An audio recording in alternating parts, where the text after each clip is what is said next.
Okay, good morning, friends. I'm going to have Shabbos. Before we begin, I want to tell you about an amazing opportunity. We are going on a special mission to Lithuania and Belarus in about 2 weeks' time, May 8th through May 12th. We're going to be visiting Vilna, Radin, Volozhin. You could join us. If anyone's interested, the deadline is Sunday, Ve'ulai Monday. Sunday, Ve'ulai Monday.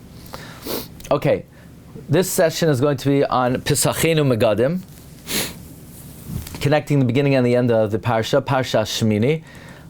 This week you get to see the Ksav Yad. Okay, so we have want to connect the beginning and the end of the Parsha. The first offering comes from a sefer I saw of Reb Shimon Reb Shimon Harari, probably Reb Shimon Harari.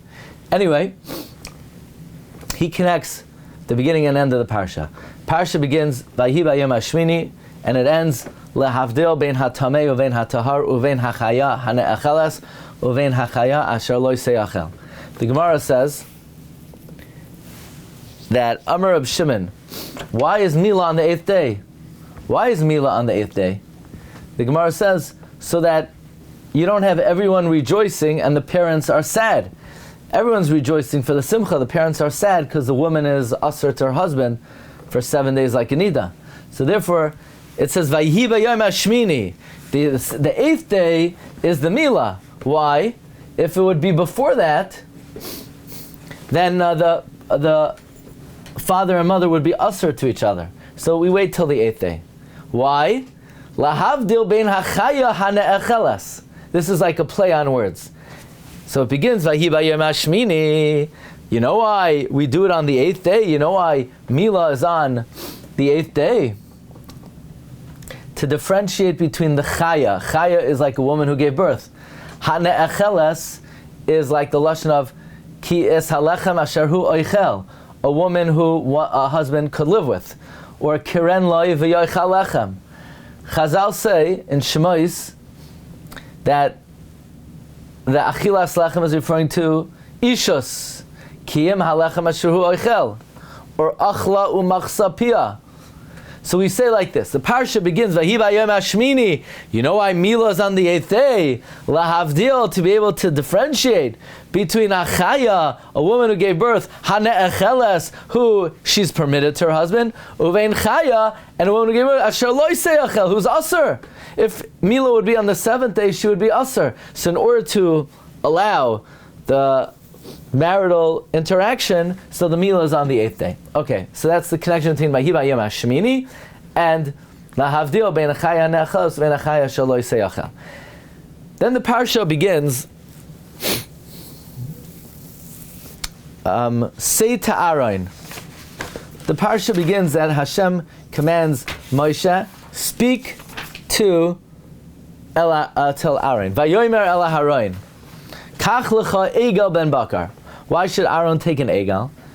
To let him know that Hashem is mechaper through this egel for the Maisa egel. The first carbon of Aaron was to show that Hashem is mechaper the chedo egel. And how does the parsha end? The zois hachaya anecheles, v'zois hachaya asher lo yseachel. The parsha ends that these animals you could eat, these animals you can't eat. So what's interesting is, what happened now that Hashem is warning them about kosher and non-kosher? Why now for the first time are the Bnei Yisrael commanded about kosher and non-kosher? What, until now they were allowed to eat non-kosher? Yes. The Sfarno learns yes. Until the Chet HaEgel, there was no concept of kosher and non-kosher. As a rectification for the Egel. You see, because of the Chet HaEgel, now we need a Mishkan. We need some kind of intermediary. So we were downgraded. So we needed to do something to elevate our systems to be deserving of Hashras Hashchina. The Sfarno learns that the concept of Amacholis Asuros is to be Mesakein their nature from the Chet HaEgel. The Lashon of the Sfarno is Uv'chein ra l'sakein mizgam sheyeh muchan la'ar ba'ar achayim hanitzchiyim, and that is with proper foods. And what caused the need for this rectification? When they had to throw away and give up, and they were stripped of their jewelry, their spiritual jewelry, because of the Chet HaEgal. So the Parsha begins that Aaron should bring an Egal as a tikkun for the Egal, and it ends with the command of being careful to eat only the proper foods as a rectification for the Egal. Then the Parsha begins, another connection. Vayehi b'yom hashmini. It was the 8th day. The Medrash Talpios of Rabbi Yehuda HaNasi of Izmir says that what Chazal mean to say, Vayehi b'yom hashmini, it was a joy before Hashem in the Shamayim, like the day heaven and earth were created. By Ma'aseh Bereshis it says Vayehi Erev Vayivoikar, and here it says Vayehi b'yom hashmini.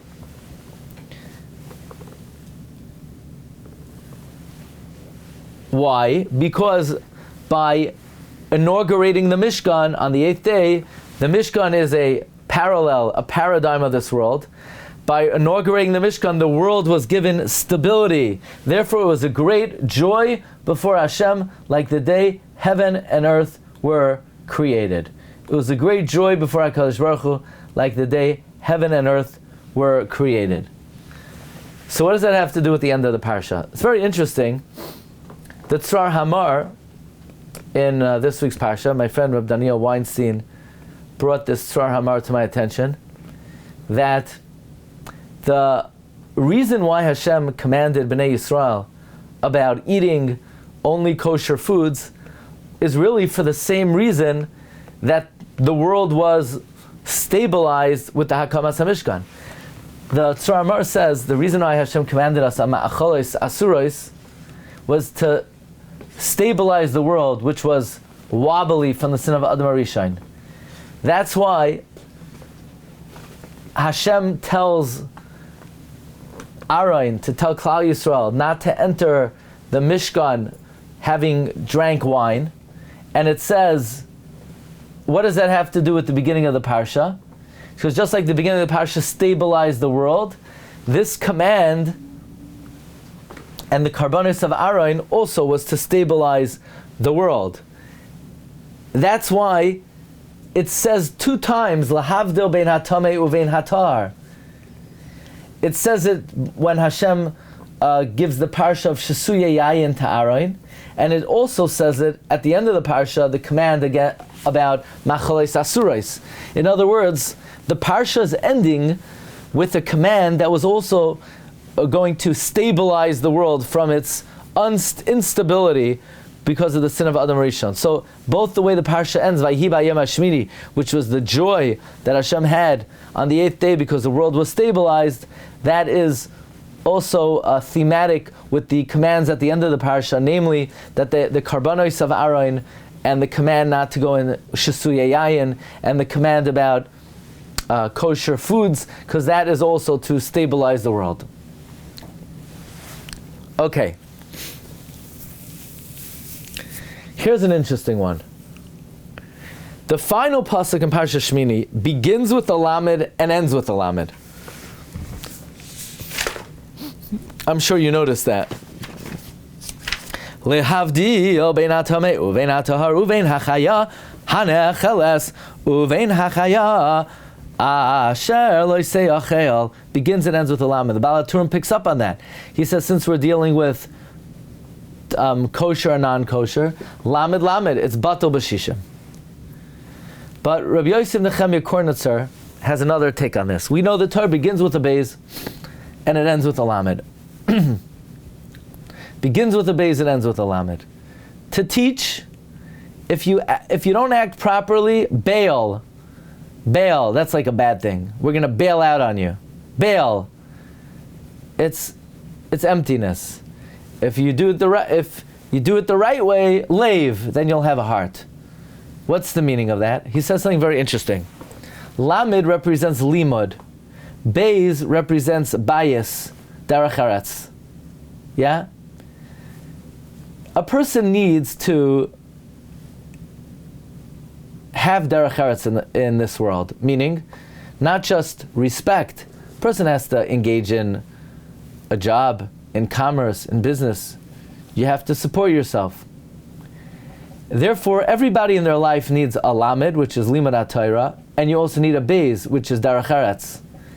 But in terms of priority, a person has to say, I will daven to Hashem, I will learn, and in my available time after that, I will work. If the lamed comes before the beis, if the limud comes before the derech eretz, then things are proper. Then you'll have a lave. Then lave. But if a person says, look, derech eretz kadma l'Torah. So of course, I'm going to get a job, and I'm going to work, and I'm going to make sure I have everything I need for this world. And after that, I'll figure out if I have time to learn and to daven. That's empty. That's bail. You have to put the lamed before the beis. That's Rabbi Yosef Nechemia Kornitzer. That's why the Torah ends with the lamed and hooks back into the beis in the beginning. Now, there are people in this world who are wholly dedicated to limud Torah. They begin and end in lamed. There is such an idea that there are people who are fully dedicated to the Torah. They begin with lamed, they end with lamed. Who are they? That's the last pasuk in Shemini. Talmidei Chachamim who know lahavdil bein hatamei uvein hatahar uvein hachaya haneacheles uvein hachaya asher lo yisei.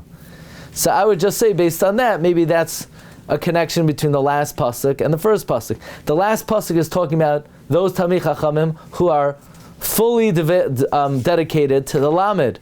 So the Parsha begins by saying, who are these people? I'll tell you, Vayhi b'yom Shemini. You know who is L'malam min HaTeva? We know that the number 8 is L'malam min HaTeva. You know who they are?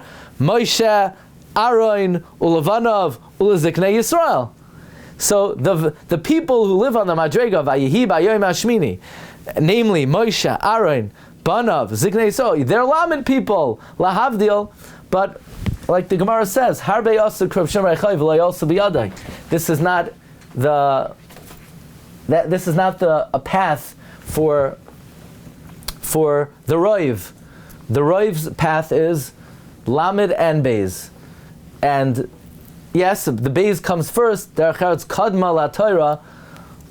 On the other hand, the priority has to be that the Lamed has to come in one's priorities before the Beis. Okay, that's Pesacheinu Megadim, connecting the beginning and end of the Parsha.